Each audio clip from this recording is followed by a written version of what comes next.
नमस्कार दोस्तों महाभारत युद्ध क्षेत्र में एक से बढ़कर एक योद्धा थे। कर्ण, अश्वत्थामा, अर्जुन जैसे योद्धा के बारे में तो हम जानते हैं, लेकिन कुछ ऐसे योद्धा हैं जिनके बारे में हम अनजान हैं। उन्हीं में से एक योद्धा हैं भूरिश्रवा। वे महाभारत के युद्ध में इंद्र के समान पराक्रमी थे। भूरिश्रवा महाभारत कुरुक्षेत्र के युद्ध में कौरवों की ओर से लड़े थे। उनके दादा का नाम बहलिका और पिता का नाम सोमदत्त था। भूरिश्रवा बहलिका राज्य में स्थित एक छोटे से क्षेत्र का राजकुमार था। भूरिश्रवा के दादा बहलिका राजा शांतनु के बड़े भाई थे, इस कारण भूरिश्रवा कुरुवंशी थे।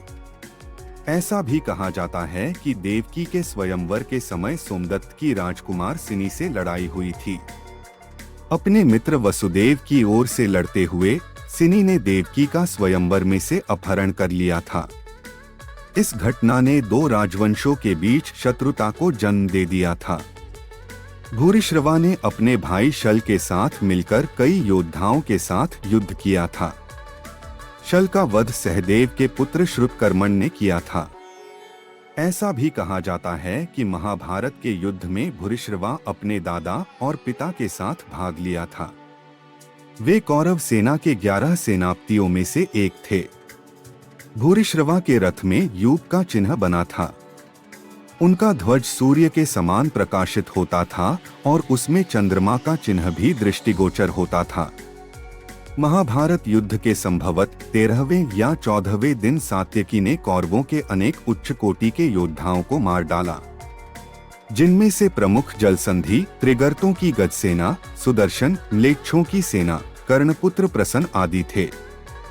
यह देखकर भूरिश्रवा ने सात्यकी को घेर लिया। भूरिश्रवा ने इससे पहले सात्यकी के 10 पुत्रों का वध कर दिया था। इसके बाद सात्यकी भूरिश्रवा के साथ द्वंद्व युद्ध में उलझ गया।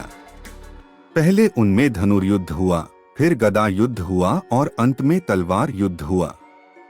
लड़ते लड़ते अचानक सात्यकी के हाथ की तलवार छूट गई। भूरिश्रवा ने उनको तलवार उठाने तक का मौका भी नहीं दिया और उनके बालों को पकड़कर उनका सिर काटने के लिए तलवार चलाई। सात्यकी अर्जुन की ओर देखने लगे। अर्जुन भी कुछ दूर से इस द्वंद्व युद्ध को देख रहे थे।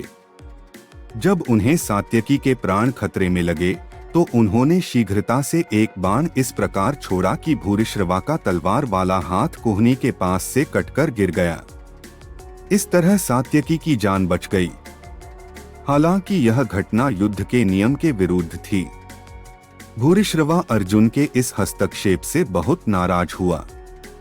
युद्ध के नियमों के अनुसार जब दो बराबर के योद्धा आपस में लड़ रहे हों तो किसी तीसरे को उनके बीच में हस्तक्षेप नहीं करना चाहिए। भूरिश्रवा इस घटना से दुखी होकर युद्ध क्षेत्र में ही आमरण अनशन पर बैठ गए। लेकिन सात्यकी ने अचानक तलवार उठाकर धरने पर निहत्थे बैठे भूरिश्रवा का सिर काट डाला। सात्यकी को श्रेष्ठ योद्धा माना जाता था, लेकिन उन्होंने क्रोध में आकर यह अत्यंत अनुचित कार्य किया था। भूरिश्रवा का सात्यकी ने जिस तरह वध किया, उनके उस कर्म से सैनिकों ने उनका अभिनंदन नहीं किया। लेकिन सात्यकी ने इसका जवाब दिया कि जब अभिमन्यु को मारा जा रहा था तब तुम्हारा धर्म और नियम कहाँ था।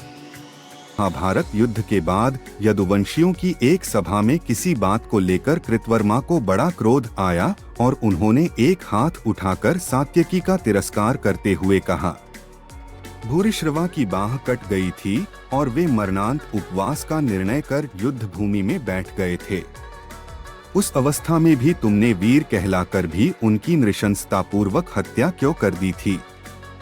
यह तो नपुंसकों जैसा कृत्य था। इस बात पर सात्यकी को क्रोध आ गया। उन्होंने तलवार से कृतवर्मा का सिर धड़ से अलग कर दिया। बात बढ़ती चली गई और इसी तरह मौसूल का युद्ध प्रारंभ हुआ, जिसमें यादवों का नाश हो गया। दोस्तों, वीडियो अगर पसंद आई हो तो सब्सक्राइब, लाइक्स और शेयर करना ना भूले। वीडियो देखने के लिए आप लोगों का बहुत बहुत धन्यवाद।